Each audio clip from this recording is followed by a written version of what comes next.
What's going on, guys? Boss6 here, back to another video, and today I'm reviewing NXT 2.0 that just happened a couple of minutes ago. This is the first time we'll be reviewing NXT 2.0, and holy Christ, this show sucked. I'm not going to beat around the bush, folks. This show was ass. There's maybe one or two matches that were pretty decent, and the rest was absolutely filler. Like, more filler than the teen's pants on a regular Sunday. Seriously, this was ungodly boring. I will make a video on NXT and how much it has been in the shitter lately. And we have some stupid-ass comedy segments I'll be getting into. People we don't know, and people that we do know, but we can give less of a shit about them. So anyways, how'd you guys feel about this show? Let me know in the comment section below. And also, I forgot to talk about my thoughts on Extreme Rules that happened Sunday. I forgot to talk about them at the end of my Raw review. I apologize. I know none of y'all, gave me shit about it, but I'm going to start off, with this review talking about my quick thoughts on Extreme Rules that happened Sunday. Liv and Carmella I didn't care for it. Liv won, that's all that matters. The impromptu six-man tag between New Day, Omos, Styles, and Lashley was pretty good. It was really good. It got a lot of time, too, which I felt like it should have been 15 minutes, but whatever. It was pretty good, hot opener. And then it kind of just fell down from there. Street Profits vs. the Usos was a pretty good tag match, I will admit. I thought it was fun. I fairly enjoyed it. The Raw Women's title match, I was a bit disappointed because I felt like Alexa should have won, but she's written off TV for some reason. Charlotte won in her hometown because we can't have the babyfaces win the hometown. So, and then the doll got ripped up. Okay. What else? Triple Threat US title match was actually pretty fun. I quite enjoyed that match. Becky and Bianca was very good. Very, very good. Then Sasha returned to cause a DQ, which was kind of bullshit. And speaking of bullshit, Reigns versus the Demon was fantastic. I loved it. It was great. But that ending, where Balor was about to hit the coup de grace after he basically no-selled everything after getting speared through a barricade, and the Demon's heartbeat, and, with the red lighting, and oh my god, are we getting the Fiend again? No, we're probably ain't getting him again. And then Balor goes to hit the coup de grace after putting Reigns to a table. And then he about to jumps. And then all of a sudden, apparently his big package caused the entire rope to explode. And he tweaks his knee, gets speared, and loses. Look, I get what they were trying to do. If you wanted Reigns to throw everything but the kitchen sink at Balor to kill the Demon, why didn't you just have Roman beat the shit out of the Demon? Why did you have to have a bullshit ending? Seriously, match, fantastic. But again, bullshit ending. It's kind of what they resembled in the Hell in a Cell match with Wyatt versus Rollins. Look, the match wasn't really good. I'm going to be brutally honest. Because it went on for way too long and there was way too many spots. And the red lining was absolutely atrocious. But if Rollins hit a couple stomps and then gets hit a couple times with a couple weapons, and then gets hit with Sister Abigail, and Wyatt wins. Okay, that would have been perfect. It went on for way too long, way too many stops, and it had a no contest. Now, it would have been way worse if there was no contest here, but at the same time, it would have worked because both men are beat the shit. And if you don't want to have Reigns lose the title, and you don't want the Demon to,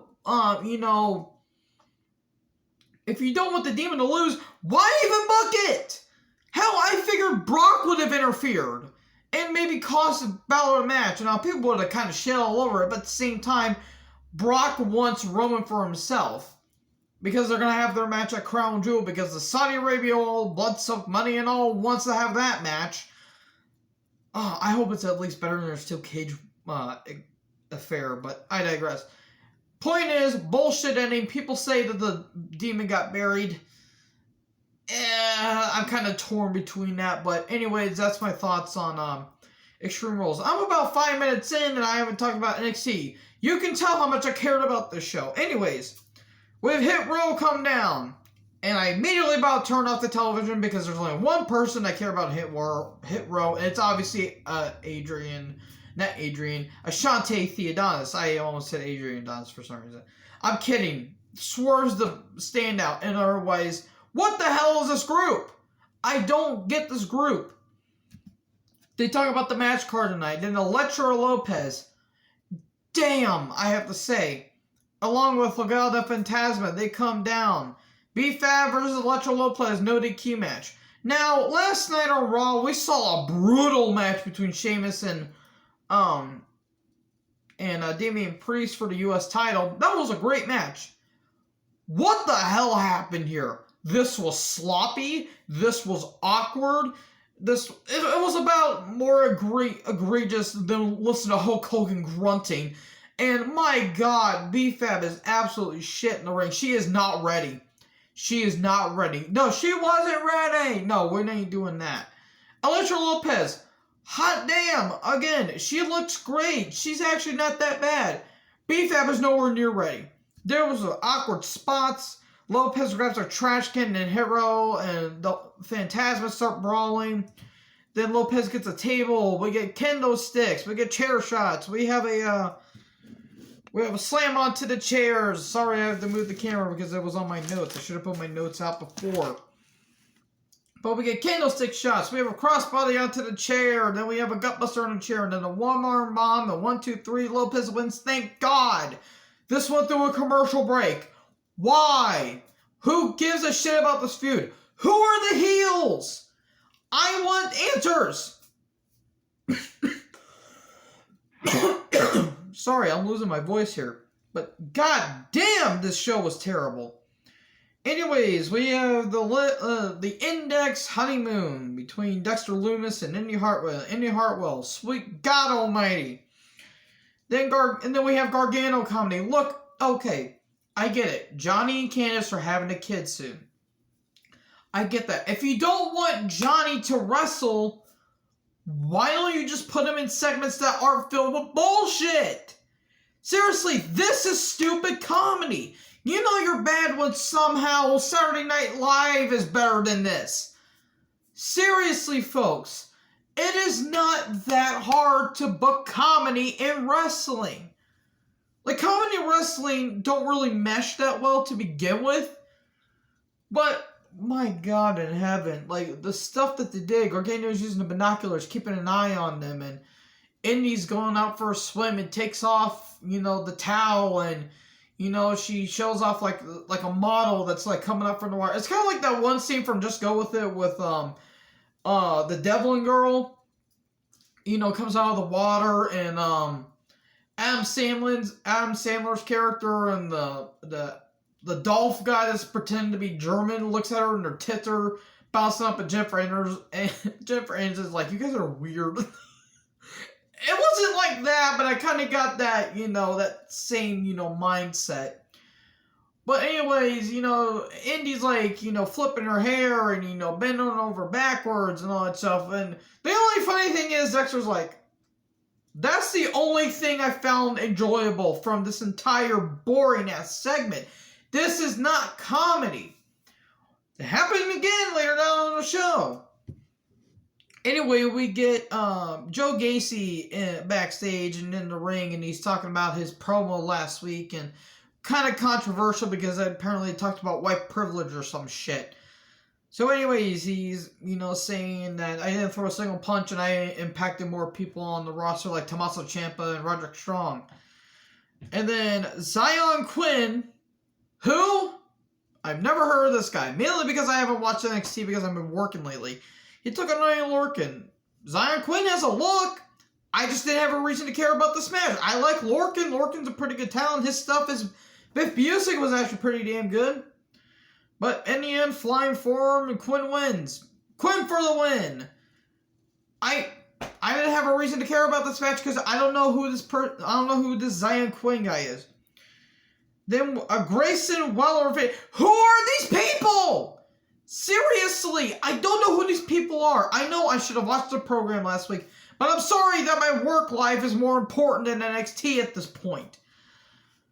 At least he has a video package and he's a risk taker, and he's skydives and snowboards and all that shit. And he's Talking about apparently he had a random ass title match against Roderick Strong because apparently he just asked for it for the Cruiserweight title. Okay.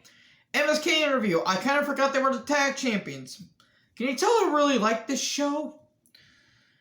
So anyway, the grizzled young veterans. So I'm sorry, I can't help it but do that because that is absolutely hilarious. They come down and they want a tag title shot. Then Carmelo Hayes and Trick Williams. Because why the hell not? Seriously, who are these people? Give us video packages. Jesus. They show up and Carmelo Hayes has a little contract because he won the breakout tournament. And then Josh Briggs and some guy named Jensen. Who? Who are these people? Oh my hell. They show up and they have a brawl and it's going to lead to an 8-man tag next week. And then Raquel Gonzalez is backstage and talk about her title match against Frankie Monet. And then Toxic Attraction shows up. It's Gigi Dolan, JC Jane, and Mandy Rose, who looks really good with black hair, honestly. It's obviously the version of the Beautiful People, but except a Toxic Attraction has talent. No disrespect to Madison Rayne, but for God's sake, she wasn't really that great in the ring either, and she's marrying the douche canoe that is Josh Matthews. So they do a pass by. Gigi Dolan, aka Priscilla Kelly, and JC Jane took on Io Shirai and Zoe Stark for the women's tag titles. I forgot they were a thing. They have too many championships. I didn't care. The match wasn't bad. I just didn't care about it. In the end, Zoe Stark and Io Shirai win. Cool. I can give less of a shit about this. And then we get Braun Breaker, who is Rick Steiner's son, who looks a lot like Rick Steiner. It's honestly very jarring. His name is Rex Steiner. I'm going to refer to him as that because that is his name. Video package. And he's talking about how he wants a shot at Ciampa. And then we have a Ciampa interview via FaceTime. And he's talking about, it took him so many days to get Goldie back, and the title he never lost, which is kind of true because he lost it due to he had to relinquish it, I think due to neck injury. And he's considering, Steiner's challenge. Then we get Boa versus Andre Chase. It was okay. Andre Chase, I don't get him. He looks like Drew Gulak's weird brother. Is that just me? I don't know. But anyways, it was whatever. I didn't care. Then Mei Ying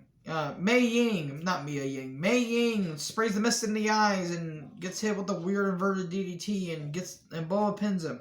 Cool. I don't care. More Gargano comedy. Oh yes, condoms. Cause dick jokes. We're back in the Attitude Era apparently. Oh, my lord, yeah.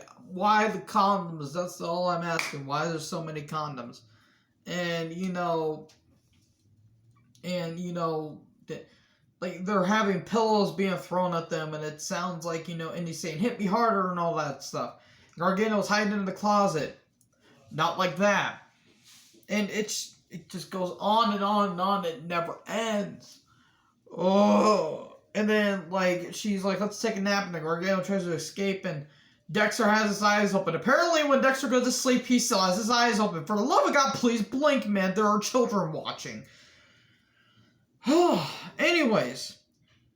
And he does the thumbs up, which I thought was actually kind of funny, that he pulls out the guns. I'm like, oh my god, that was actually kind of funny. Why? That's all I put. We get Grayson Waller versus Roderick Strong for the Cruiserweight title. This actually wasn't bad. I just didn't give a chance to care about this because I haven't watched NXT. And NXT's dead. I'm sorry, this brain is dead. There was a nice rolling cutter. The match was fine. The crowd was into it. I just didn't have a chance to care about it. In the end, a knee strike, 1, 2, 3, and Strong retains. Moving on. We have, alright, LA Knight's backstage, and Odyssey Jones shows up. And then Knight attacks Jones and says this is bullshit and all that stuff. We're going to have a match next week. Okay. And then we get a video package from some guy. Again, I don't know who this is. It's some guy from Singapore. He looks good. I just didn't catch his name. And then Cora Jade, and Trey Baxter backstage. Apparently, are they a couple now? Seriously, there's so much has happened in NXT lately. Seriously, oh my lord. And then Lash Legend. Who? Oh, she has her show. And she's talking about, you know, the Rumble coming up, which I don't know if I'll get tickets to. If I do, I'll be a happy camper. Somebody will go with me, but I digress. Okay. I mean, the show was, I mean, her little, you know, like her version of Miss TV isn't terrible. I just didn't have a chance to care. So anyways. Rich Holland and Pete Dunne, they come down and Kyle O'Reilly attacks them. Kyle O'Reilly versus Rich Holland, it was fine. Kyle O'Reilly wins with a small package or a roll-up or something, and then Rich Holland and Pete Dunne attack, and then Von Wagner. That's the most German name to never be German. He comes down. Okay. He has a look. I just didn't care. And then we have Tony D'Angelo, who had to look up who he was. He's a former NCAA wrestler, and apparently he's legit. So if this guy proves it, then I'll give him the benefit of the doubt. Raquel Gonzalez versus Frankie Muniz. It was okay. It was for the women's title. It was okay. Goes on for a little bit, and Raquel wins. And then Toxic Attraction shows up and attacks Muniz and company. And then they attack Raquel, and Mandy Rose holds up the NXT Women's Championship. And this is what I have to say about this show, because I can literally give less than 10 shits about what happens to NXT. This show is dead. It is gone. It means absolutely nothing. They do nothing to pique my interest, and this show could go suck a fart out of my ass. So anyways, hope you guys enjoyed this little review slash rant slash what the hell am I watching, which is majority of what my episode or what my videos are. So anyways, what did you guys think of NXT 2.0? You know your show is bad with some of the 2.0 team from AEW somehow better than your product. Again, anyways, let me know in the comment section below what you guys thought about this show. Like, comment, subscribe, join the herd. I am BossUp86. Talk to you guys next video. Peace out.